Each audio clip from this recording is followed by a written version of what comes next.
We are in a severe drought. These photos were taken before the rain overnight, showing just how bad it is in the Florida Everglades. This Weather Authority Chief Meteorologist Matt Devitt posting these on his Facebook page. And here you see what's all that dried mud and caked in sand with water that should be over it.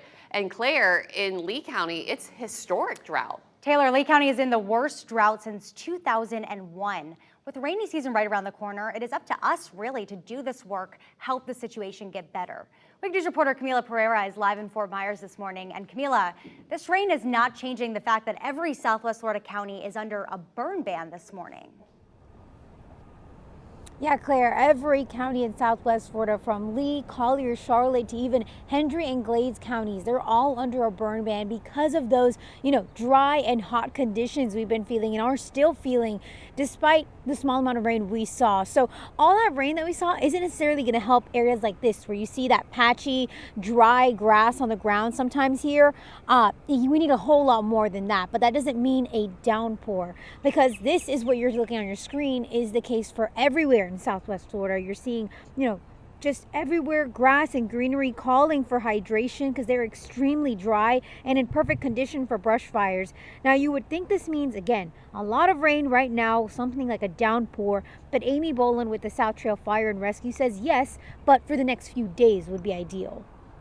This few inches of rain is not going to be enough to relieve our drought. It might help some, but it's not going to take it away. So we don't want anybody to become complacent thinking, oh, we have some rain coming, or it rained a little bit, the drought must be over.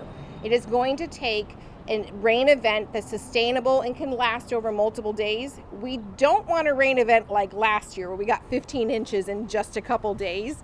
So we definitely want it spaced out over time and good soaking rains to help our soils and our aquifers. And so the question is, what can you do to help while we wait for that rain? So the biggest is to make sure, you are not overwatering your lawns. Everyone has a scheduled, watering time or day. So making sure you follow that.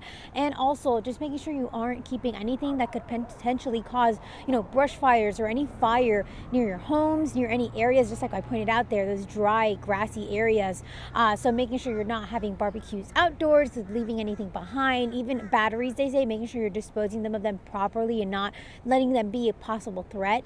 And the biggest is, don't burn your trash or anything, because we are all under a burn ban right now. Live in downtown Fort Myers, Camila Pereira, Wink News.